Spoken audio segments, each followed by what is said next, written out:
سورۃ البقرہ کی آخری آیت کے بارے میں ابھی بھی ہم بات کر رہے ہیں، اور اس میں کسب کے بارے میں ایک بات جو میں نے پچھلی دفعہ نہیں کی تھی وہ اس دفعہ آپ کے سامنے رکھ دوں۔ لہا ما کسبت وعلیہا ما اکتسبت، کہ جو انسان نے کمایا ہے وہ اس کے نفع میں ہے، اور جو کچھ اور کمایا ہے اس کے نقصان میں بھی ہے، اس کے بارے میں ہم کچھ تفصیل میں بات کر چکے تھے۔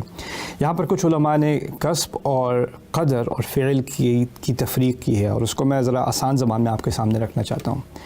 اللہ تعالیٰ نے یہ نہیں کہا کہ اس کے فائدے میں وہ چیزیں جائیں گی جو اس نے کیں، بلکہ کہا ہے جو چیزیں اس نے کمائیں۔ اور اس میں بھی ایک قرآن کا فلسفہ ہے، اور وہ یہ ہے کہ دو لوگ ایک ہی کام کریں، جیسے دو لوگ ایک ساتھ کھڑے نماز پڑھ رہے ہیں، لیکن ایک نے ثواب کمایا اور دوسرے نے نہیں، اس کی نیت خراب تھی۔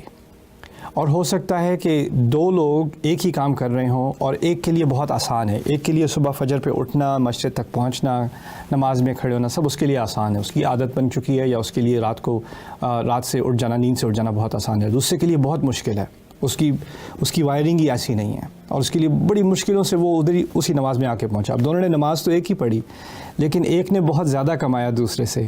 جس نے مشکلات کو عبور کر کے اس کے اوپر حاوی آ کر اس کو اپنے آپ کو کانکر کر کے، اپنے آپ کو فتح کر کے اس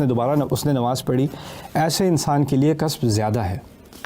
تو لہا ما کسبت وعلیہا ما اکتسبت میں یہ چیزیں بھی شامل ہیں کہ ہم یہ نہیں دیکھتے کہ اگر کوئی، جیسے میں پڑھاتا ہوں اور بھی پڑھاتا ہوں، کچھ میرے طالب علم ہیں جو بڑی آسانی سے سیکھ جاتے ہیں، کچھ اور ہیں جن کے لیے بڑی مشکل ہوتی ہے۔ اور میرا جو سب سے فیورٹ اسٹوڈنٹ تھا میرا، وہ ایسا تھا، اس نے ہر امتحان فیل کیا ہے، لیکن وہ راتوں رات پڑھتا رہتا تھا، دن بھر لگا رہتا تھا وہ،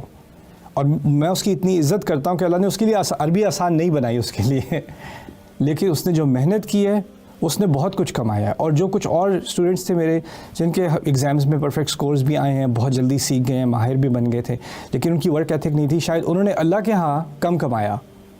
اس کی نسبت، جس نے پہلا جملہ بھی اس کے لیے مشکل سے نکلتا تھا اس کے منہ سے۔